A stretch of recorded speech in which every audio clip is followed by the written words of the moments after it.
संपूर्ण श्रीमद् भागवत कथा का जो सारांश है वो मैं आपको चंद मिनटों में आपको बताने वाला हूँ। अगर आप सच्चा सनातनी हिंदू हो तो कम से कम आज इस श्रीमद् भागवत गीता का अमृत ज्ञान को अवश्य धारण कर लो। स्किप मत करना। बड़े भाग्यशाली हो जो तुम्हें ये वीडियो तुम्हारे तक पहुँच गया है। भगवान श्री कृष्ण अपने मुखार बिंद से जो वाणियाँ दिए हैं, जिसमें अध्याय 18 का श्लोक नंबर 5 कभी पढ़ लेना। इसमें वो ज्ञान, दिव्य ज्ञान दिया है जिसमें विवाह से संबंधित पूरी सांसारिक जीवनचर्या का नक्शा पलट देने वाला है। और जीवन में अगर तुम दुखी हो, स्ट्रेस में हो, परेशानी में हो या अज्ञान में हो, अंधकार में भटकी हुई जिंदगी जी रहे हो, तो आज से इस कथा को अवश्य सुन लो। और सुनने के बाद में डिटॉक्स माइंड को करो और हृदय में भक्ति, दया, सत्य, शुद्धि लाओ और कृष्णा कॉन्शसनेस को अपनाओ। ये चेतना है, यही चेतना मूल है संसार में विकास का और विनाश का। जब इस कॉन्शस में पॉजिटिव एनर्जी एक्टिवेट होते हैं तो इंसान राइज करता है, और इसी कॉन्शस में जब निगेटिव एनर्जी इंटर करते हैं तो डाउन होता है, उनका पतन हो जाता है। तो ये क्या है, पतन और राइज क्या है? यदि आपका स्ट्रेस में या आपका कॉन्शस में कृष्णा कॉन्शसनेस आ रहे हैं, कृष्णा कॉन्शसनेस क्या है आप गूगल में सर्च करके पढ़ सकते हैं या गीता में भी पढ़ सकते हैं। तो कृष्णा कॉन्शसनेस यदि आ रहे हैं तो इसका मतलब पॉजिटिव, परमात्मा आप पर बहुत खुश हैं और परमात्मा का कृपा से आप बहुत सुखी संपन्न होने जा रहे हैं। लेकिन जब यूनिवर्स यानी परमात्मा, ब्रह्मांड जब आपको दुख में डालना है तो आपका सबसे पहले कि जो कॉन्शस माइंड है उसमें आपको अहंकार, घृणा, त्याग, ईर्ष्या, क्रोध, घृणा यही सब भरा रहेगा।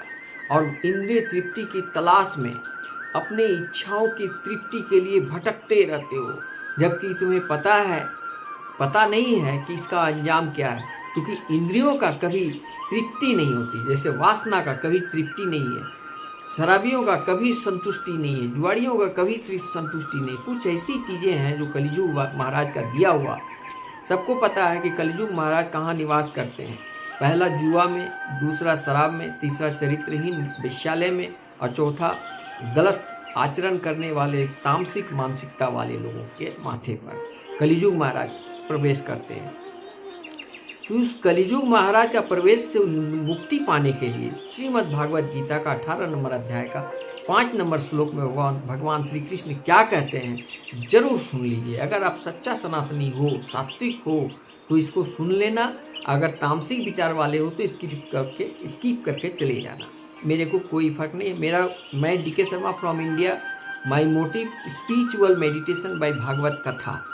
और भागवत कथा में मैं कब से शुरू किया हूँ, जब से मैं वृंदावन में प्रेमानंद बाबा से मिला हूँ। प्रेमानंद बाबा का कहना है कि गीता और का श्लोक पढ़ो और ज्ञान लो, चिंतन करो, मनन करो, फॉलो करो, उसके बाद लोगों तक कुछ अमृत बांटा करो। तो वही अमृत आज बांटने आया हूँ। अगर आपको लेना है तो ले लीजिए, नहीं लेना है तो आपकी मर्जी।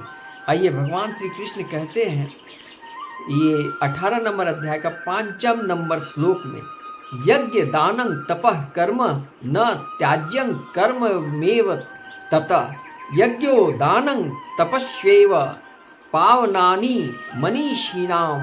अर्थात यज्ञ, ज्ञान, दान, तपस्या के कर्मों के सभी कभी परित्याग नहीं करना चाहिए।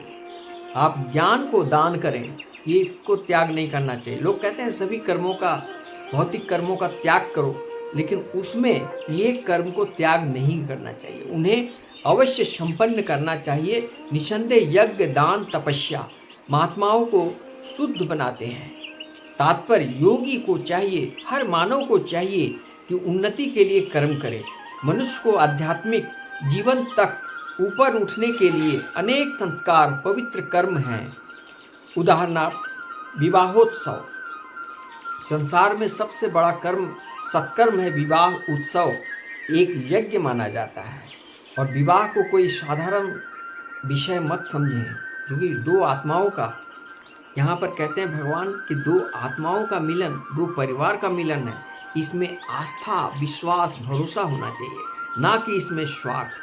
आज जितने भी तमाम वैवाहिक रिश्ता जो समाप्त हो रहे हैं, कट जा रहे हैं, डाइवोर्स हो जा रहे हैं, इसका कारण क्या है? स्वार्थ की भावना।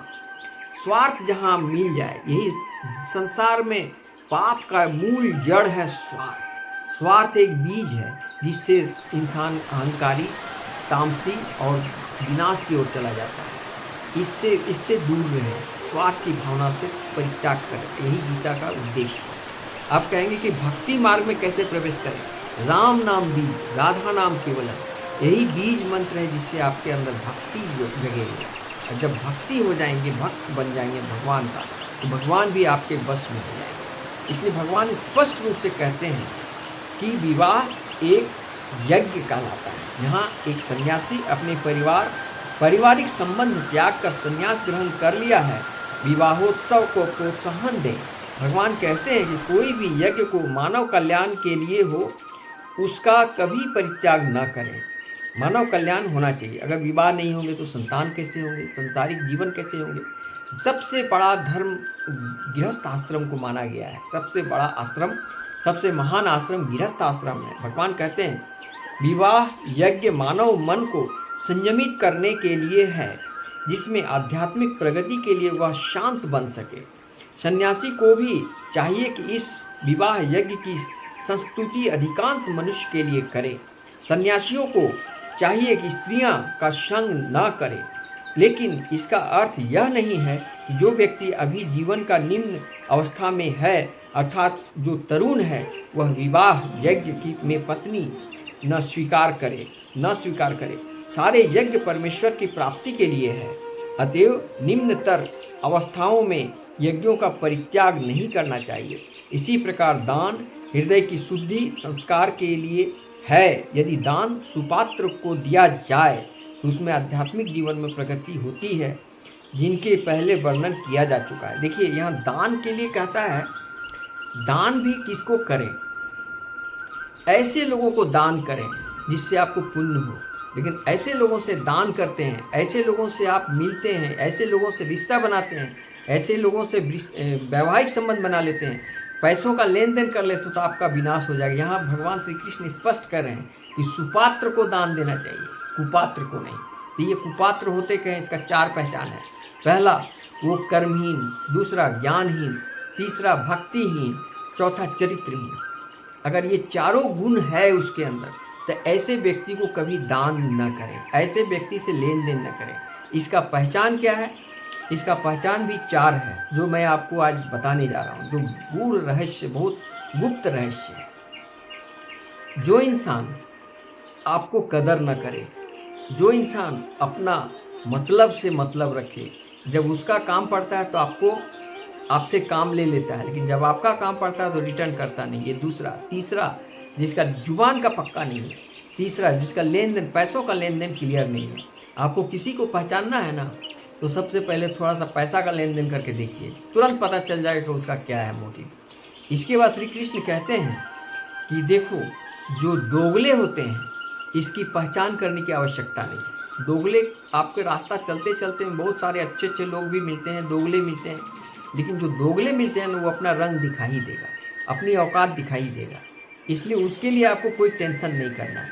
और ज़िंदगी में अगर आपको शांति प्रिय ज़िंदगी चाहते हो तो भक्ति मार्ग में आओ, श्री कृष्णा कॉन्शसनेस को अपनाओ। श्रीमद् भागवत गीता का एक श्लोक प्रतिदिन पढ़ो। संभव नहीं है तो सप्ताह में 1 दिन पढ़ो, अगर वो भी संभव नहीं है तो महीने में 1 दिन पढ़ो, लेकिन पढ़ो, तभी तुम्हारा माइंड क्लियर हो जाएगा। ये अमृत, कृष्ण भावना अमृत है, इसका स्वयं धारण करो और दूसरों को भी बताओ। प्रेम से बोलो जय श्री कृष्णा, राधे राधे।